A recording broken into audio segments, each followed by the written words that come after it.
We're getting back on track here with Kathryn and Emily, but as you know, we won't stay there for long because this is the Going Off Track podcast.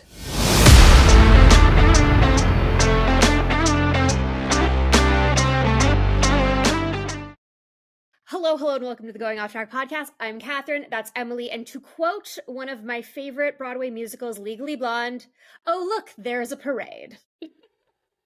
Because that's what that was. Yeah. I mean, honestly, I think the cool down room said it best when there was a 5-minute or 5-second highlight, and it was really just the lawnmower incident, and then they were like, yeah, that's all that happened. It was an all-out race, and nothing happened at all. There was zero overtaking. It was very bland, very boring, and for us being so excited for it to be Suzuka, I'm a little upset.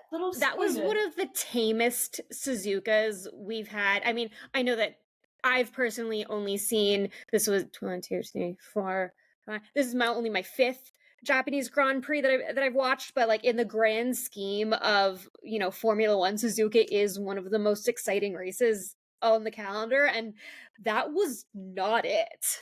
No, and I think it's a track that really gives us a lot, right? There's a lot of places where there can be overtakes. You have to defend. Certain corners are really hard, to get good exits out of.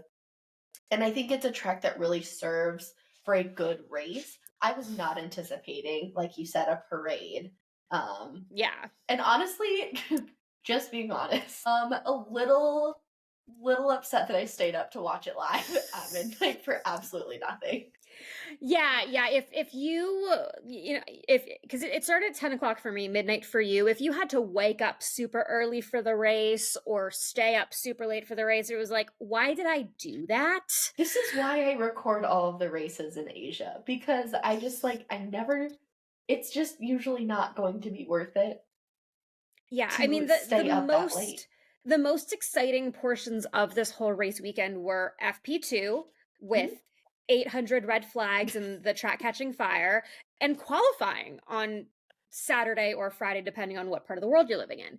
And it's like, if we didn't have an exciting qualifying, which we did because Max had the quali lap of his really life, good, yeah, then this would have been a real entire snoozer of a weekend.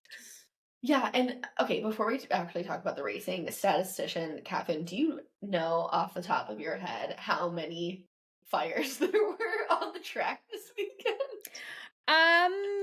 There were 2 in FP2. I think that there were 2 more in FP3 and 1 in qualifying. So I'm pretty sure it's 5. I could be wrong, but I think it was 5, which beats out China last year, right, which only had like the track caught fire twice in 1 practice session, and that was it. Well, and they said, okay, so I don't know if this is true or not, but the presenters were saying how China this year sprayed like fire retardant all over the grass around the track, but like they won't do it in Japan because Japan is like so like set on following Sebastian Vettel's ways of like a better environment. That clearly fire retardant is not good to put on grass that goes into water.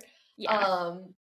I don't know if that's true or not, but I just found that interesting. That's like, I mean, it wouldn't surprise me that the people who run the Japanese Grand Prix, because the Japanese Grand Prix is owned by a group in Japan. It's not, right, the FIA is not in charge in the sense of like the facility that they run. And so, and Japan, the Japanese people, they're very conscientious about nature. So it doesn't surprise me that they're like, we just gotta hope it rains and that the rain will make the grass stop catching fire because of the sparks coming off the planks. And it was also very windy. And if there was not any wind, then we wouldn't have nearly as much of a problem as we did. But like, Charles even said, like, I am done with this nightmare of a session towards like with the 85th. Like, there were 5 red flags in FP2. That's an absurd number of red flags. And it's such a short session, and you have to like stop and go. Like, you can't get anything done. Even I, who was not in a car, was like, oh my God, you've got to be kidding me, not again. No. But I will say, it was pretty funny to see the little van go and everyone jump out of the van and run in their yellow suits and just start spraying stuff. Yeah. It reminded me of like Monsters, Inc. When they have to like run and like spray and shave everybody because of like the sock. That's all I can think of. That's Oh my God. all I can think of all weekend. Yeah, no, it was quite ridiculous. And there was a question going into the weekend of whether it was going to rain or not. Obviously, it rained in that like weird gap between the end of qualifying and before the race in the morning, and then did not rain at all afterwards. And the rain, thank goodness, the rain doused the grass and turned everything into a beautiful scene of mud.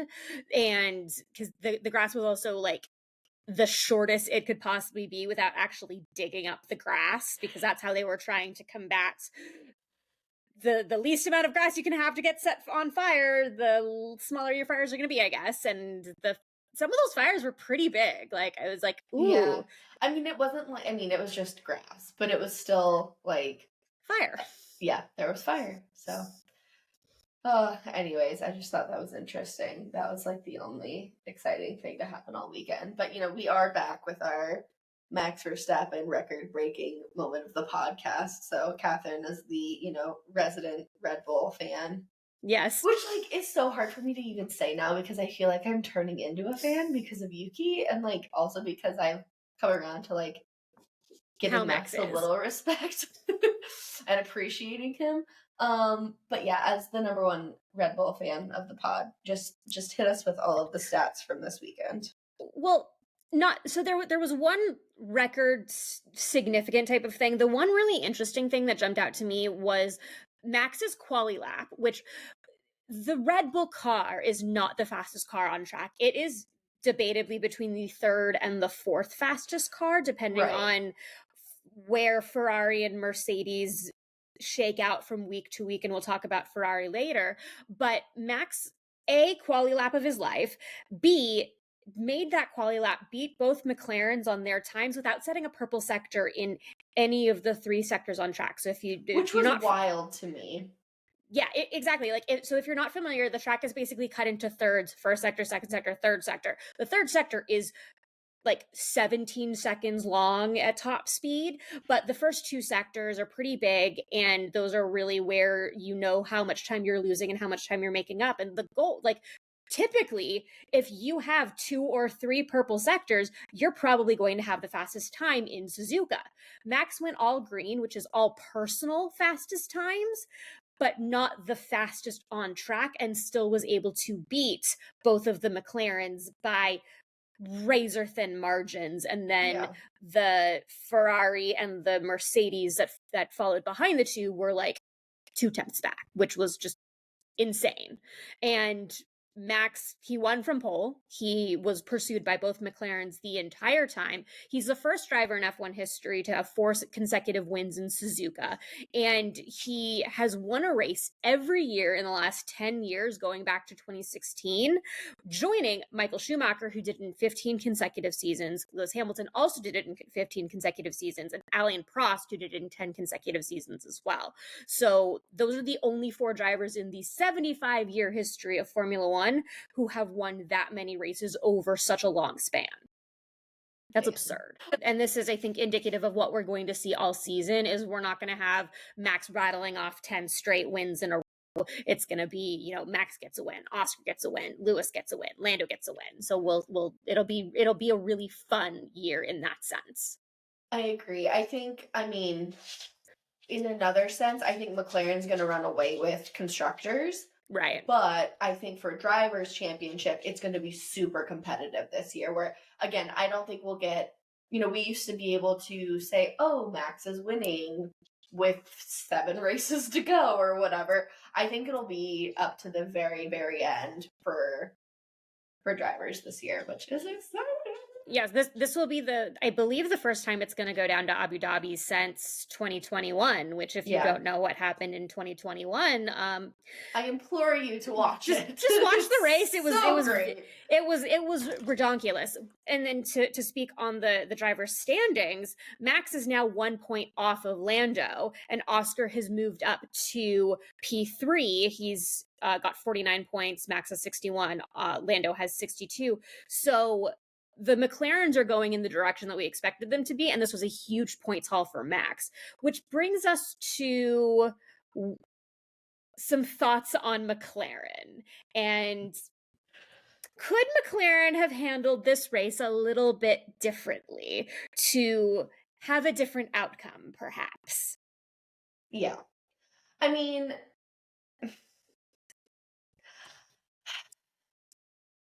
I have to gather my thoughts on McLaren because they're really starting to piss me off. Not that like Zach Brown hasn't pissed me off for the last 4 years, Obviously. but like they're so committed to this. We don't care about drivers. We care about like constructors and maximum points for the team and rah, rah, rah. But then when you have a driver who's having to slow down and like lift a little bit so he doesn't overtake his teammate when he's constantly saying, I have the pace, until it's too late, like you're contradicting everything that you're saying.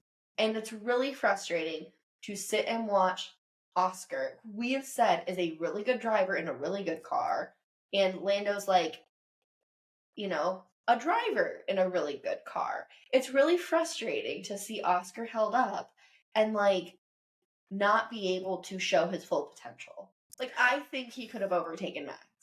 And he would have had a 1-3 instead of a 2-3, and that's more points. So why wouldn't you do that? Oh, because then it takes away Lando's points in the Drivers' Championship. Like, that's stupid.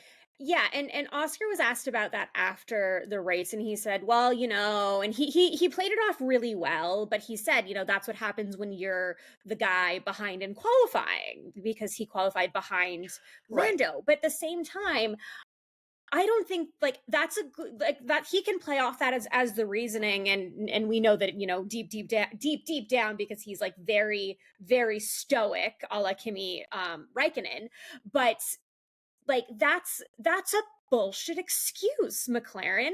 Like, that Oscar is on Lando's butt. Like, yes, Lando is going to lose his mind once he loses the driver standings.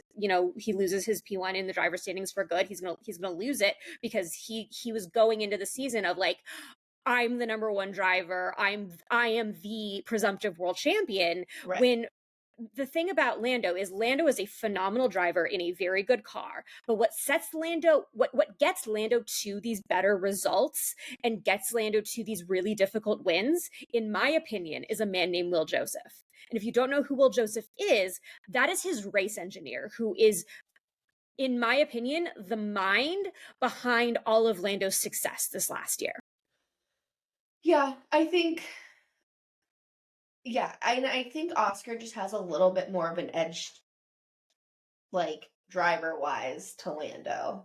Yes. But, I mean, we have to remember, he's only in, his third season? Yeah, and we're being like, oh my God, he's being so hampered in his third season. So, like, we really don't know how good, like, Oscar had a breakout year last year, and if McLaren keeps going like this, we're really not going to know how good Oscar is until Oscar decides to go elsewhere. But he signed a million-year extension, so who knows what that's going to take. I really think that the writing is going to be on the wall that Oscar's extension is not going to support his career. No, unless he starts killing it in qualifying. Yes. Because if you go by that logic, and I think it's so fair for him to say, like, hey, we're going by if you out-qualify, you're the one car for the weekend. So if he just starts really out-qualifying Lando, he should, in theory, following that logic, be given the better strategy, given the, preferential treatment, if you will, and he's the one that gets to go for it. Right. But I also think there's a difference between qualifying and race pace. Like, Lando can kill it on one lap, but Oscar can push the entire race. You know what I mean? So, I don't know. Yeah. So basically, the moral of the story is Oscar's kind of screwed, so long as McLaren is so desperate. But he's such a nice guy and a good teammate that he'll just take it. Yeah, but so long as McLaren is so focused and so desperate on keeping Lando ahead in the Drivers' Championship race, because say what you will about Jacques Villeneuve, and I have said many things about Jacques Villeneuve, but what Jacques Villeneuve said is nobody cares about the Constructors' Championship. It's all about who wins the drivers' championship. And that's true. And if McLaren is so sure that Lando is their bet for the next McLaren drivers' champion, which you and I both disagree with, that's not going to help Oscar, who should be a world champion and will be a world champion before Lando. Like, I honestly think George is going to be a world champion before Lando. Oh, wait. Okay. Can we just pause on that really quickly? Mm-hmm. Did you see on the couch? I can't.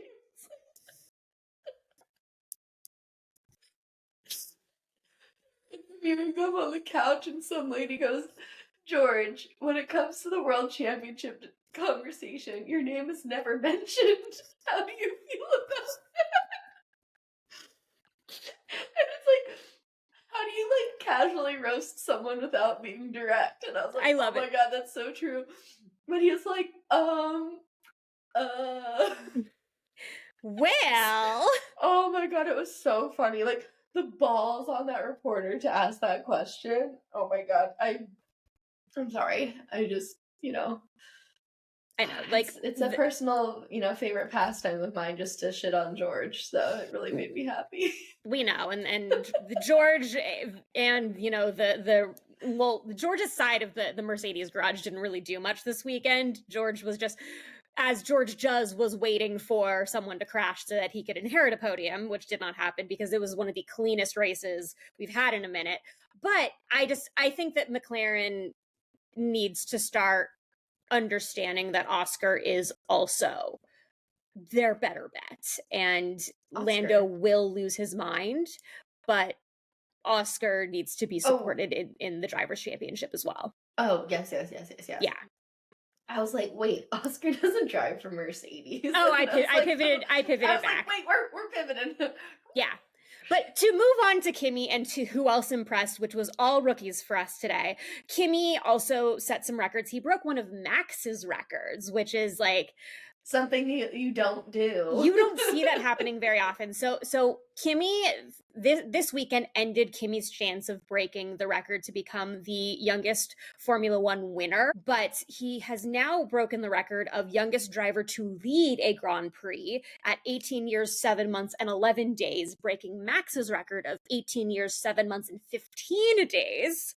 And he's also the first driver to score points in his first 3 Grand Prix since Lewis did that in 2007. Lewis holds the rookie record for points at 109. Kimi has 30 points so far. It's 3 races. So Kimi might blow that out of the water this year. Well, but see, this is the thing that's so hard for me is the points, because the point systems have changed and the number of races. How many, races were there in 2007? I'm pulling that up right now. So that's what I take umbrage with. I mean, I don't disagree with you. There were 17 races that year. Yeah, so we have 7 more. Okay, so put this in our notebook. And the scoring system was completely different. So the scoring system back then was 10 for first and 1 for eighth. So it only went down to P8.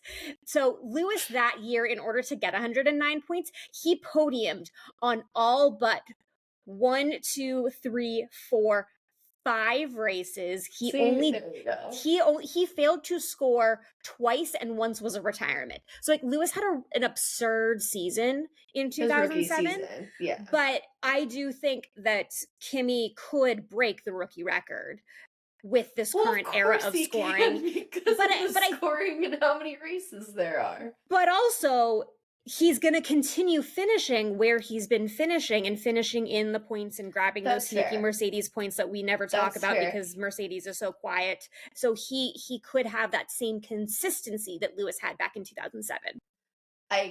Yes, I will say I agree with the consistency. Let's put it in our notebook, though. I would like to recalculate his rookie points using the Lewis Hamilton scale and only do 17 races and see where he is, just for funsies. I can do that. I could also well, no, I couldn't put the same scale on 2007 because there would still be a few less races. So yeah, I will put I will make a sheet. Put it in the book, honey. I will put it in one of our spreadsheets so we can track the equivalent of what Kimi's races would have looked like back in 2007. Regardless, the consistency for a rookie is impressive. To be, in the conversation with Lewis Hamilton, it means that you're doing something right. So Toto's looking like a freaking genius again. God, I knew it. I doubted him. We did. But I think rightfully so. But, don't doubt Toto.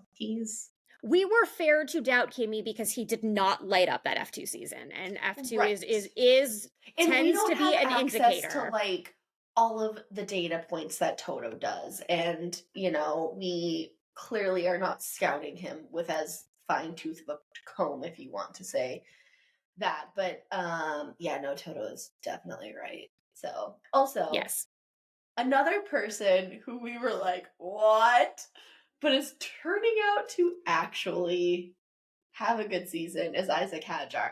I think I'm his number one fan now. I don't know. Probably. Because, right there with you.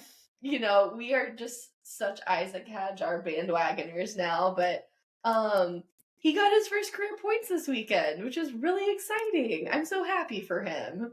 Yeah, this was also the team's first Grand Prix points of the year. Yuki scored points in the China Sprint, but from the first 3 Grand Prix, this was their first points. And I was really excited because his team, the Racingables, VCarb, didn't screw up his strategy to take him from starting in the points to ending outside of it. So he drove a phenomenal race. He was the second best Red Bull car on track. And not that I want to start throwing him into the conversation of well, should he be with Max in the Red Bull? I don't want to do that to him because he needs the time in the junior team on the junior team program in order to get to a point where he could team with Max or, be the next number 1 driver at Red Bull. He needs this time in the VCarb to kind of learn and do what Yuki has for the past few years, what Pierre did for a few years, what Alex did. He needs to don't even think about moving him to the big boy team yet. He needs to marinate a little bit. And I think, this season, we know he's not moving because they've already come out and said, we're not putting another driver in the car. Yuki's going to end the season with us. Right. But I think the best that Isack can do is just outperform the car, outperform his teammate, and see where that goes. I mean, maybe someone else picks him up. You got a lot of rookies on track this season. They're on 1-year contracts or 5 race contracts, And so if he just does really well, maybe he gets to stay again, or maybe he gets picked up. But I think he is doing really well for his F1 career. This is setting himself up for success. Oh, 100%. And to also to be able to qualify the way he did with the issues he was dealing with at quali, they really did a great job of talking around what was really going on. But basically, the seatbelt was digging into his personal undercarriage, and he was in some pain and couldn't focus because his personal undercarriage was being crushed, and somehow managed to get out of. I did not think he was going to get out of Q1, which would have been really unfortunate, but he managed to not only get out of Q1 but make it to Q3 and out qualify his idol Lewis Hamilton, who of course overtook him on track during the race. But if you get overtaken by Lewis Hamilton at the start and then don't get overtaken by anyone else, you're fine. It's a success for you. So I thought it was a great weekend for Hadjar. Definitely Team Hadjar. I'm going to need to get myself some VCarb merch, and I'm continue to be really excited about what we're seeing from his side. Yeah, another rookie too that I'm really excited about, which we've been excited about for a year now, is Ollie Bearman. Yes, he is driving the heck out of that Haas and really out driving his teammate. Ocon is so anonymous. He's I don't even know where he is. I can't find him. Maybe it's a French driver thing, but I'm a fan of Isack Hadjar, so it's really just Pierre. Well, and Isack Ocon, is French and Algerian, so maybe that's why he stands out. No, I think it's just because he's a rookie, and he showed us his heart, and he had a breakdown, and I'm like, I relate to you. Yes, sold. But and Haas fast tracked some floor upgrades that they noticed from issues in Australia. They were able to fast track those and this was also issues that they didn't notice in Bahrain when they were doing testing. So there's also a good chance that Haas will be in a better position next week in Bahrain. But there was just such a massive difference between how Ocon was doing and how Bearman has been doing this weekend that it's like what is going on with Esteban. And then the funny thing for me is Ollie is back up to P12 in the driver standings, which is legitimately where he spent most of 2024, primarily after his one appearance in Ferrari in Saudi Arabia. And I just think that's funny. Love. Speaking of Ferrari. Yeah. Like, okay, so, like, they didn't have the best weekend, but they also didn't, like, double disqualify themselves, so we'll take it as a win. But and maybe this isn't me being too optimistic, but I'm not hating what I'm seeing out of Ferrari. They're still really competitive. They're higher up in the points, and I think it's still early, and we know that Ferrari really comes around later because they come with the upgrades. I think Lewis is still, trying. Lewis is still trying to learn how to communicate with Ricky. Not going well. But, we're trying there. I think maybe they could use some couples counseling. But I think it's going to get better. I think they're building. It's going to come with time. I would be panicking and be really like, oh, if we were battling for like P10. But they're battling for what? P4, 5, 6. So I'm not overly concerned yet. Yeah, the things that stood out is obviously there was one on-track overtake, and that was Lewis over Hadjar at the very beginning of the race. And Charles was just straight up doing his thing. He was living in P4. The issue is on, on these long runs, which obviously there was not a lot of time to really get long run data in the practices because of what happened in F2 or in FP2, but the gap between P3 and P4 went from about 10 seconds to about 13 seconds. So the concern right now is Ferrari doesn't have the long run pace to be competitive with the McLarens. Right. And that's where the concern is at the moment. And this is obviously concerns that can be resolved.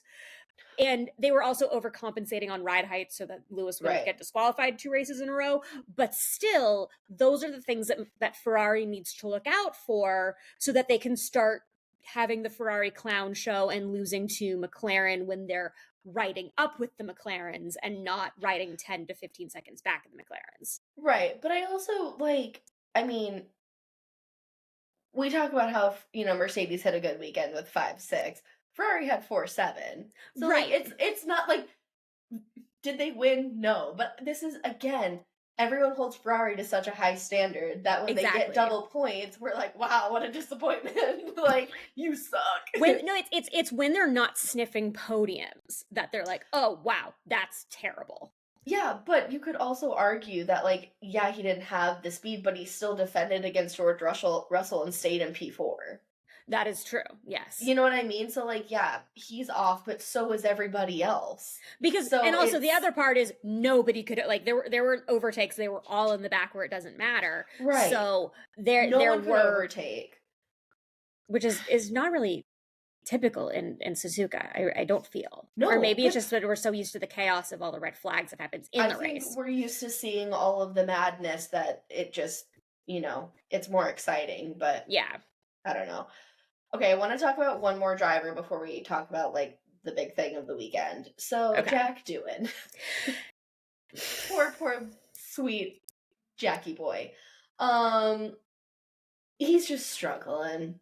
He really is. I don't think Flavio is doing him any favors by threatening him with his stable of reserve drivers. I don't think it's helpful that they put in, a rookie driver into his car in FP1 versus Pierre's, which makes 0 sense. One, Jack doesn't have to have rookie drivers in his car this season. Bingo! Because he's a rookie. Yeah! And he's struggling already and needs all the practice he can get, so why would you take away a free practice from him? Why? Exactly. That's the biggest issue that I have with this. And I know that, or I had heard that allegedly Ryo Hirakawa, who is one of the 400 reserve drivers, was already planned to participate in FP1 in allegedly Jack's car in Japan, because obviously Japanese driver, Japanese opportunity, etc. But Alpine should have taken one look at everything that Jack has been struggling through between the first, the first two races in sprint, and said, maybe we put him in Pierre's car instead. And maybe there's something about changing that decision that is difficult / impossible that we don't know about. I don't think so, but I just think that that Alpine made a mistake in taking a rookie out of a car that a rookie didn't need to be removed from, that is already once again continuing to set Jack up for failure. Yeah, but at the same time, like, I understand it, right? Like, you're putting a driver in who has very little experience into Suzuka, which you never know what's going to happen at Suzuka. Would you rather him total Jack's car, which is going to be totaled anyways, or would you rather them total Pierre's car? I'd rather them total Pierre's car. You would, honestly. But would the Alpine garage? Probably not. But here's the other part of this: is Ryo had a phenomenal performance for a rookie. You don't see. He probably. I think he also might have done better than Gasly. Like, you don't see rookie drivers coming in and finishing in that. I think he finished in P12. Yeah, he finished ahead of Gasly as well. Gasly finished, and obviously FP1 doesn't mean anything. Matter. You don't know what fuel, whatever. Him, it's a really good result. But no, in general, for a rookie who has very little experience and very little, he has done a lot of testing for McLaren and Haas in the past, but you still don't put him in Jack's car. I mean, all I'm agreeing with you, but I do understand like some of the logic behind what they're doing. So yes, and I also think this is them just like giving up on Jack. Also, that, which I think is just it's a really sucky thing for Alpine to do, and but it's not surprising because it's Alpine. It's Alpine, and like they're run by Darth Vader before Darth Vader understood the errors of his ways and tried to save his son from the evil emperor. But he's still like. This is doing a disservice to Jack and to any other rookie who's like a pure rookie, like Paul Aaron, who is another one of their reserve drivers who just graduated from F2. Like, they can't be looking at this and saying, well, I'm so excited to eventually get into that seat because look at how they're doing to Jack. Like, it's no wonder Oscar left. I know, but I don't know if they actually think of it that way. They think of it as like, wow. What an opportunity. Exactly. Yeah. Because they are, competitive athletes. Yeah, and the only thing I want to say about Jack's crash is Jack hit the brake late going into that turn. He miscalculated on the turn, less so than he forgot to close the DRS flap manually. He just broke really late, and the car just lost it. And I'm just shocked that man didn't end up with a concussion. Like, the safety features of the F1 cars, which we've talked about in the past, talking about like Grosjean's crash in 2020 and Zhou Guanyu's crash at Silverstone in 2022, those like the advancements made in car safety, that was like a 50G crash. The fact that he was able to walk away from it, albeit shakily, and end up back in the car the next day is impressive on its own. But I also want to know what concussion protocol he went through, because like Stroll's crash was 30 Gs in Singapore and he was like out. Granted, it's a different type of crash, but still, like, you hit 50 Gs, like, that's... I'd like to give him a doctor's note. Like, he shouldn't have been racing. But, I mean, again, good for him for getting back in the car. So. I am very... As we have seen with the likes of, Tua Tagovailoa, I am very skeptical about what actually, consists of concussion protocol versus actually treating a concussion properly, having had concussions before. Yeah. And also having seen athletes who definitely do have concussions go through concussion tests and then go right back into the game. I've gotten kicked in the head in cheerleading, and I had a concussion. I'm like, there's no way you are crashing your car and you don't have a concussion. But again, all the safety features that they put in there are to avoid it. And no knock on F1. They have made it much safer in recent years, putting in the halo, putting in more, padding, everything. So they are making the cars safer, but it's still very dangerous. So. Yes. Like, if the threshold for danger is here and the threshold for safety is, like, they're very close, but they're still doing a lot of really good work. Mm-hmm. Okay, the main event, because the race sucked, but it was Yuki's first race with Red Bull. It was Liam's first race with Racing Bulls. Again, not a very exciting race. I don't think either of them did poorly. I don't think either of them did amazing. I think they went in and they had their confidence boosting race. And that's all I have to say. Yes, which I think is what I said would happen for Yuki anyway, either on the predictions episode or just in general to someone. Yuki looked good in the practices. He didn't qualify well, and as we saw, qualifying was everything for this race. But I still think that he was able to salvage something because he ended up in P12, right, and finished and started the race a lot further back than that. And I think Lawson's job was just get to the checkered flag, right. And Lawson was able to do that. They experimented actually with Lawson's tire strategy. They had him go really long on that first stint, and then put him on softs at the end, which was obviously the idea was the softs are gonna make them a lot faster, which will make them more apt for overtaking. That it's really hard to overtake in general in Suzuka, so that's why that doesn't necessarily work. But I didn't hate what I saw out of both of them, more so Yuki than Liam. I think Liam is going to need a little bit of time to settle back into V-carb, but I think that Yuki did hit the ground running pretty well at Red Bull, and I do think that this is not an indicator of what is going to happen through the rest of the season with Yuki. I think this is an indicator of the fact that Suzuka, as his home track, doesn't like him very much. Well, and also it's his first race in a car that's completely different. And if we just look at, granted, I know Australia is not a good example and China was a sprint weekend, but he's already done better than Liam Lawson in one race. So yes, I think that's a tip in the scale in the right direction or whatever. I truly think this is a confidence boosting race for him, like just understanding the car, getting comfortable with the car, but still having a good result. So yeah, like, does anybody actually want to finish P12? No.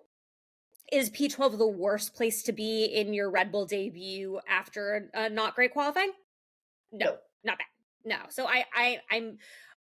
I'm not concerned yet. Agreed. Yeah. Agreed. Okay, so let's get into our predictions quickly before we end. So we did terrible this weekend. Oh yeah, this was not it. But again, I think we're only going up from here. I think Bahrain is going to be our week. Okay, so Max got pole. We each picked a McLaren. You had Oscar, I had Lando. Yep. No points there. For podium, it was Max, Lando, Oscar. You had Oscar, Lando, Kimi. I had Lando, Oscar, Lewis. So both just missed the boat there. P10 was Ollie, Bearman. You had Carlos. I had Isack. Carlos didn't get points, and Isack actually finished higher than P10. So good on him. But again, no points there. So for biggest surprise, Kathryn, you said that Lawson was going to score in the V-carb. I said I would have been surprised if he scored in the V-carb. Well, yes. But yes. He did not, and I am not surprised. No. And I said that Yuki's gonna outdrive Lawson and score big. He did outdrive Lawson, but he didn't score points. So I'm gonna give you the credit for that, just because from what we saw in the fact that in the practices Yuki was within a couple tenths of Max, and like ending a practice session and seeing the Red Bulls right next to each other, even if they're not what you at the want front, to see. that's exactly what you want to see. That's what Red Bull wants to see. Now they just get to translate that to a race weekend, and with everyone's experience in Bahrain, because that's where they tested, hopefully we will have 3 solid practice sessions leading into a race. Agreed. All right, then who's going to do a dumb? You said that George is going to bin it, and that did not happen. And I said that Christian and Helmut were going to eat their shorts, and I think that the way they handled the PR was very strategic. Yes. Obviously. But they did, I mean, it's not like they walked it back completely, but they did come out and say, like, we expected way too much from Lawson way too quickly, like, he wasn't ready. So it's not necessarily them, like, being like, wow, we're idiots, but they did have to walk it back a little bit. So Yeah, I saw a lot of them in some of the like the post quality and the post race shows. They were pretty much all over that. Even Helmet said nice things, which is always shocking when Helmet says nice things. But I do think that they're treading carefully, and they're not looking to put media pressure on, or any more media pressure on, all four of their drivers. Right. And honestly, I'm excited to see Yuki race when it's not his home Grand Prix. Like, for that to be his debut in a Red Bull, like, so cool for him. However, so much pressure, like, ugh. But I'm excited to see what he does in Bahrain with, like, that additional pressure lifted. Yeah, I think we said for weeks that Japan was going to be the race that was going to be indicative of how everyone's performing. We're pushing it off to Bahrain. Bahrain will be the race that is indicative to how everyone is performing. And then it's going to be the next race, and then the next race. Well, but then I think it'll be Miami, which is not a good indicator. No, it Miami sucks. Miami sucks, so it will not be Miami. But hopefully we'll have some excitement, and hopefully, I mean, Miami was exciting last year, so hopefully we'll have it was only exciting because Lando won. Yeah. So no, I mean, I think we can both agree Japan came, went, and now we'll just see you next race. Yeah. But it was beautiful. I do have to say, I love that they moved it to this time of year so we can see the cherry blossoms. So yeah, it was very pretty. And I mean, like, yeah, so, but besides that, there was nothing, which means we don't have an off-track moment this weekend because literally nothing happened. It wasn't exciting. No, we'll see you in Bahrain. Carlos got fined 20 grand because he was late for the anthem because he was sick and he was having some extra extended time in the water closet, and apparently that is even with a doctor's note he was still fined. That's so funny. Yeah, but I mean, if I had to pick one, I think I'd probably pick the cherry blossoms just because they're so pretty, and they do put them on the broadcast quite often, but it is beautiful. Mine would be those three little kids in the Red Bull, Ferrari, and McLaren race suits with those custom helmets. Like, those just looked like the Japanese fans with how they, like, with those hats that they come up with. Like, there's a guy that was wearing a hat that had all the helmets on it, and every like the Japanese fans are next level. Yeah. And that just is another reason that it makes this one of the highlight races of the year every year, except this year.